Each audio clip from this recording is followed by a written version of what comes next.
The past few days have been super busy in preparation for the big day of leaving to Missouri for the Baker Creek Spring Planting Festival, and we've been super excited and highly looking forward to this trip. But before we leave, we needed to make sure that everything was taken care of on the farm. You know what, I felt like, I don't know if we can get all of this done. There's just so much we had to do before we left. And one of those things was we had to move the chickens into the new area where they would have some nice fresh vegetation to eat on. So Josiah and Selah and I, we moved the chickens, and for some reason as I was trying to move their fencing, the chickens and the ducks just wanted to keep coming at me. So Selah had an excellent idea of bringing some feed to encourage them to come her way. She really is connected with the chickens and the ducks, so she lured them away as I was able to set up and move the fencing so that way they can have some nice fresh vegetation to eat on while we were gone. And after we got them set up, it was like Honey I Shrunk the Selah, because she was down there hanging out with the chickens and the ducks, getting this neat view from real low below, and she just had some really nice shots. And she's been doing a really excellent job, actually. She's been doing really well with taking a lot of the video that she's been doing. So I told her she is hired for our official animal photographer, because she is right there where she needs to be, getting so much good close-up footage of the animals. It's pretty amazing. So she's doing a great job. Great job, Selah. Also, after she got done just hanging out with the chickens and the ducks, one of the things that we've had happen here recently is the Muscovy ducks have learned a new technique for getting under electrified fencing without being shot. So we've been going around putting pins in the bottom part of the fence where it's not electrified, making sure it stays down so they can't go in under it. So Selah went around and did that. And there's just so many things that we had to do to get ready to leave. I'm not even going to bore you with all the different things that we had to do, but another one was we had to move a lot of our plants out of the greenhouse into the woods where they could stay cool and not get burnt and dried out and die while we're gone. So that was a process that we went through. And then finally, after all the things that we had to do to leave, came finally the time that we got to leave. And on this trip, we are taking Ben with us. Yep. I really wanted to make sure that since Ben has been on the farm doing a great job helping us out, I really wanted to be a blessing to him and let him come on this trip here with us. And him being a blessing to us too, helping us with the kids because they love him so much. Sure do. He's part of the family. That's right. Regretfully, a few months ago, our family van blew up, broke down, can't use it anymore. So that's regretful. But for this trip, we had the opportunity to drive a rented 2018 Dodge Caravan, and I have been super excited about, as soon as we pulled into the rental place and I was like, ooh, that's the van that I want to drive. That's the van. I hope that's it. I hope that's it. And then when the guy who was helping us out, he took us out there and he said, that's it. And I was like, whoa, yes, that's the van that I wanted to drive. It's actually one of the vans that I'd like to have one day for a family. So it's pretty neat that we got to have the opportunity to drive this car. So it's pretty neat and super excited about it. It's really interesting how excited he gets over a van. I know, this come a long way from a man who likes sports cars and all these things to now I'm like in fatherhood and I'm super excited about a van. It's just crazy, but it is what it is. I like the van. It's just sweet. So the day we picked up the van, we didn't leave on that day. We went ahead and packed up the van and spent most of the day just getting packed up and finalizing the last few things that we needed to finalize on the farm. But the next morning, we got a pretty early start and everybody was just slowly getting ready to go. But we were on our way. We were Baker Creek bound and excited and looking forward to this big trip. But before we left, I had to surprise everybody with my new hat. Everybody in?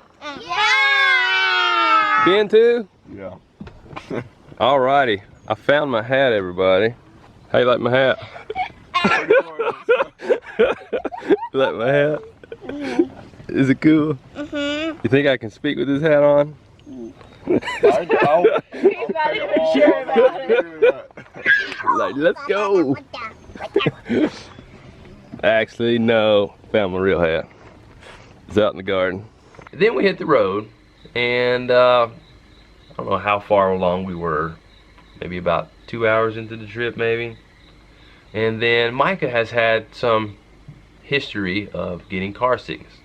And I tend to get a little bit of motion sickness myself.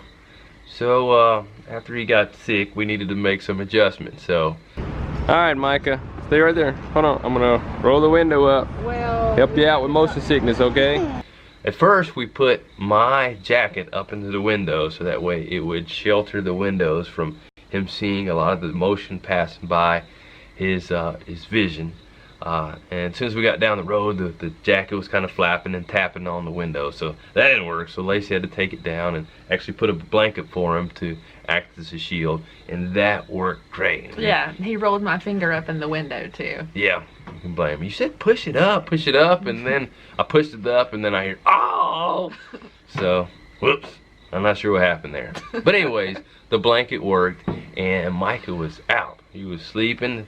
So that was good, and we were on the road, and for the first part of the drive it was pretty sunny. The weather was nice, and then I don't know when we got into what, Nashville, Tennessee, somewhere around in there. It was in Tennessee. We started hitting some rain. So it started raining. Then the rain started coming down harder.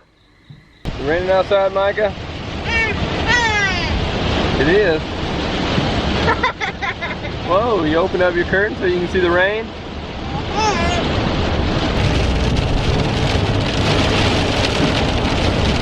Overall, the travel was going well, and typically when we travel, we pack a lot of the food and snacks for the travel. We really don't like to eat out a lot. We have some certain dietary things that we are trying to stick with, so for health reasons and for intolerances and allergies that some of us have. So, and it's just a lot cheaper to pack your food, and you kind of know what type of food and what's in your food when you pack it yourself. So we tend to do that on the trips that we take, and this time was no different. That's right. And we had some hamburgers that the kids really enjoy, some homemade hamburgers. Hamburger. Are you eating a hamburger, Micah? Actually, look how this looks. Does it look like a monster? Looks like a little monster Selah burger. Here I have my plant-based diet. Stuff from the farm, microgreens and some salad. Not from the farm, sweet potatoes and millet and rice. And as we got to some portions of the drive that the rain calmed down a little bit, just felt it was time to have a little bit of silliness time. It's always fun to have some fun. Say, come on, Selah. I'm on, baby. Say, that's ridiculous.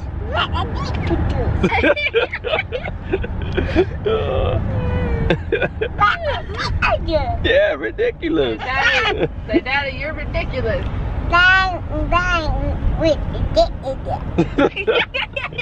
And usually on big trips like this, Lacie and I take turns driving, and we did so this time as well. And as we were making it more into Missouri, we were beginning to see areas that have been affected by the flooding and the tornadoes that have taken place in these areas. And in one of the areas that we were driving by, we could just see the flooding on both sides of us. It was pretty interesting. And we actually saw some damage from tornadoes that had come through the area. There was an area that had 3 huge silos, and the one silo that was in the middle looked like the tornado just picked it up and carried it over across the side of the road and just barely dented the other 2. But it was crazy how that huge silo was all the way on the other side of the street. It looked like it had been crumpled up in a ball. It was just sucked across the street and thrown over there in a ball. It was crazy. And then we came to, what was that, the fork of the Ohio River and Mississippi River as well? Yes. So that was neat. And it was flooding. It was a lot of flooding there. It was a pretty neat bridge, but the bridge was really tight. I was really getting nervous. I'm not claustrophobic or whatever the word is called, but maybe I'm a little bit. I just really didn't like going down that narrow bridge. Like driving over that. It can be a little uneasy. Missouri. Say Missouri. Missouri. And as we were getting closer and closer to Baker Creek, the sun was beginning to set and the day was beginning to close, and we were almost there. And then finally, just right after dark, we made it.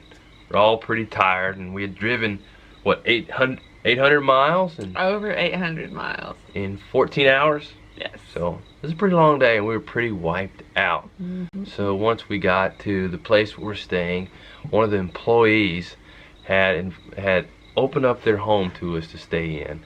A wonderful family, and you could see them here in just a second. But we're super excited and very thankful and grateful for the opportunity that they have given us and the hospitality that they have shown us. And we're actually here right now. So it wasn't until the next morning I got up and I heard the rooster, and then I saw the chickens go across the yard that I felt like, whoa, this is like a place away from home. This was neat, a home away from home. It was really neat to see that we were staying on a homestead, a farm, and with a family that, as we got to know them, to see that, oh, they have similar values to us, and they're into this homesteading thing as well. This is just really neat. And then we had a day of just relaxing and just hanging out and recovering from the long day of travel. But it wasn't until the day after that that I woke up, and it was absolutely beautiful. Seeing the sun rise that morning was just fantastic, and it just almost majestic, just seeing how beautiful this landscape is. And I really love where we live in North Carolina. But just looking around here, I was like, man, I think I can probably live here. So just in the short time that we've been here, we've grown to love and really see this family as friends now. And so much so that we want to introduce you to this family. And here they are. So we have made it to Missouri, and we're staying here just right down the street from Baker Creek with a lovely family. And the name of their farm is Gibson Farm. And I'm here with Andy and Melissa, who have kindly opened up their home to us, and we really, really appreciate it. And they actually have a really, really neat story of how they came to move out here and live here and start a farm, because they haven't been out here long. No. So, Andy, if you could share with us how you guys came out here, because it really is a neat story.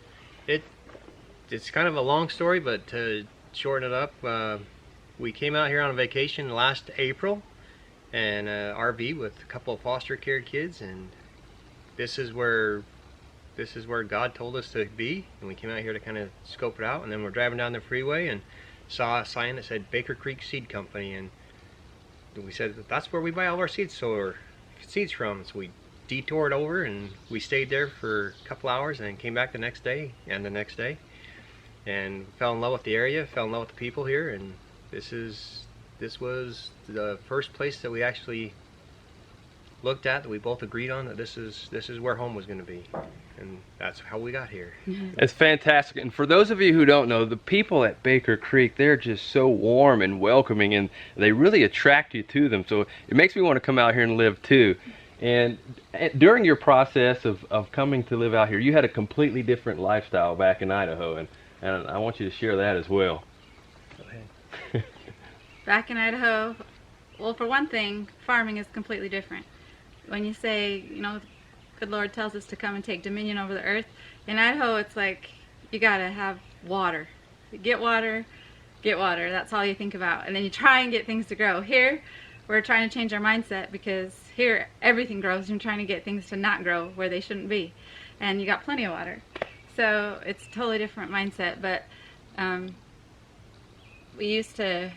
Andy used to travel and have to commute to work a few hours a day, and he was driving all the time and working a couple jobs, just trying to provide for our family and working hard. And we had lots of health problems in our family, and we wanted to eat from the earth, and we knew that for a lot of years, but we didn't know how to make the shift, and couldn't get away from all the chemicals. Yeah. We went to Idaho to farm, and they kept telling us we got to spray all this stuff on it, and legally we had to. And wow. So when we come here and we learned about, there's so many people that want to grow organically, and they want to grow without the chemicals, and just a lot of my like-minded people, and we just really wanted to change the culture for our family, and really just have Dad around more, and so that he can bring up the children in a godly way, the way we're supposed to. We're supposed to be here. That is fantastic. That is fantastic.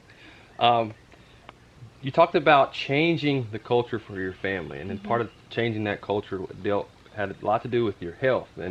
And you mentioned to me before that you made some pretty significant changes with your health. Can you share some of that? Being like Melissa said, I traveled a lot. I was always in a car, traveling around to go visit different people, different dealerships, and nothing's better than quick, fast food, right? Yeah, taking the dealers out to lunches and stuff like that. It adds up, catches up to you. So since I moved out here, and before I moved out here, I tried the best I could to eat the best I could, but when you're on the road a lot, not a lot of options. And then since I've been out here, it's been fantastic. I've trimmed down a lot and feel better and healthier, and I can't wait to keep going to see what else. Eating good food is the main thing, and I have a lot of good helping hands to help prepare it, and now you just got to grow it all. It'd be great. So in this process of changing your life, you mentioned you lost, what, 50 pounds or something like that? About 50 pounds right now. So that is pretty fantastic. Yeah. So way to go on that. Yeah. And I'm sure you feel so much better after losing that weight and eating better, more wholesome food. Yep. We actually get a good, nice rest through the night without snoring through the night. There you go. She gets a little bit better rest now. So, but it's a lot. It was a big change, but it was a change that's been coming for a long time, and I'm grateful for all the tender mercies that God has provided us to be to this point right now, because there's no way we should be here. Yeah. I mean, everything was crazy. You don't quit a job you've had for 11, 12 years and pack up the family in an RV and move them out here. It's a lot of miracles happen to have us out here. And it hasn't been easy. It's not easy. It's still hard. But, you know, the Lord sustained you through it, and we've learned a lot, and we're still going to have to learn a lot more to be able to do this. And it's not a easy life, but it's a great life. And it's teaching the kids to work hard, and where their food, like if they want to eat, we're going to have to get out there and pull weeds and plant. And so we're doing. That's what we were doing today. There we go. And that's pretty amazing. And for those of you who have followed my channel for some time now, you know that I had a career in the fitness industry for 15 plus years, and I really felt the calling on my life to live a life more connected to the earth and spending more time with my family. So I commend you all for that. And what would you suggest for others out there who are watching, who are feeling that calling on their life to really make a different lifestyle change for their family? What type of encouragement or words of advice would you give them? First thing, get on your knees, pray, and ask where He wants you to go. We got pretty specific instructions on where we were supposed to go, where we were supposed to live, and how we were supposed to live it. Now just following through, but the first thing is get on your knees and pray and ask for His guidance and His help for you. And then also get your hands back in the dirt. I mean, it needs to be in the dirt.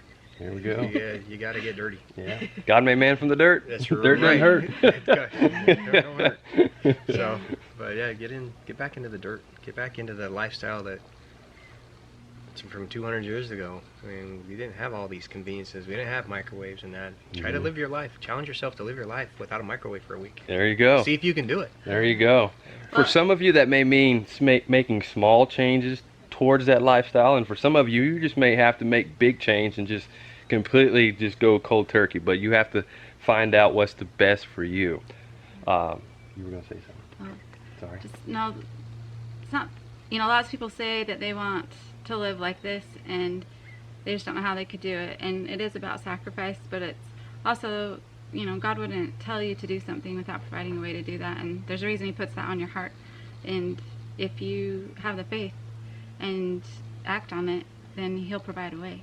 And it's not, you know, in the moment it wasn't clear. Looking back on it, it is where we were supposed to be and all that. But we traveled hundreds and hundreds of miles and trying to figure it out. Yeah. And it wasn't clear in the moment.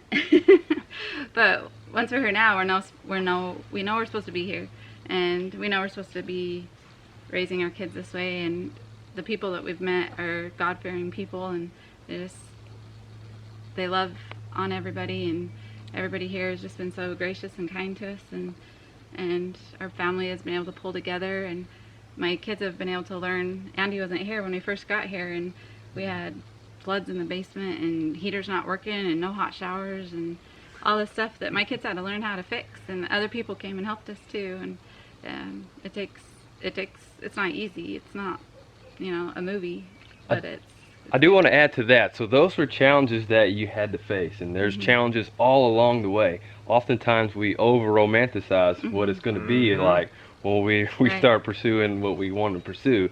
But those challenges will come. And you all have had to deal with it. I've had to deal with it, and others who've taken on whatever type of goal that is really significant. You're going to face challenges. Yeah. Exactly. So way to hang in there. That's right. Welcome to Missouri. And they didn't just move around the corner. You were telling me it was like 24 driving hours away is how far they've moved to pursue their goal. And that is fantastic. Yes, it's a long drive. So thank you all for having us out, and Mike. thank you for your hospitality. We really appreciate it. And I just want to encourage you to keep doing what you're doing. Thank you. We will. You too. Well, it is getting pretty late. As you can see right here behind me, it's dark. The kids are already in the bed, and I am ready to go to bed too. Me, Looks 3. Like, yep, so we still have a busy day ahead of us. Yep, another busy day, because we are going to the festival tomorrow, and I look forward to sharing with you all some of the neat sights and things that we're going to see around Baker Creek. So make sure you stay tuned for our next video, because there's some exciting things going on at the Spring Planting Festival. Oh, and last time I was at Baker Creek, Jared Gettle, the owner, told me about a project that they were planning to do with lights in the greenhouse to grow so much during the winter that I can't wait to see how it turned out. So make sure you stay tuned for that as well. Well, that's the end of this vlog. Look forward to sharing with you more of our adventures here at Baker Creek. So please like, subscribe, and share this video with your friends on Instagram, Twitter, Facebook, email, text, whatever. We'll see you next time. Good night. Good night.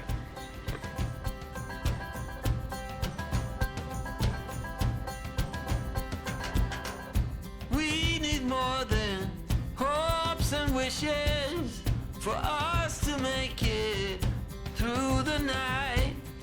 Stormy weather, weary eyes, hope to make it through the night. Before this night is over, I will guide you home. All this time you thought we'd never pay the price.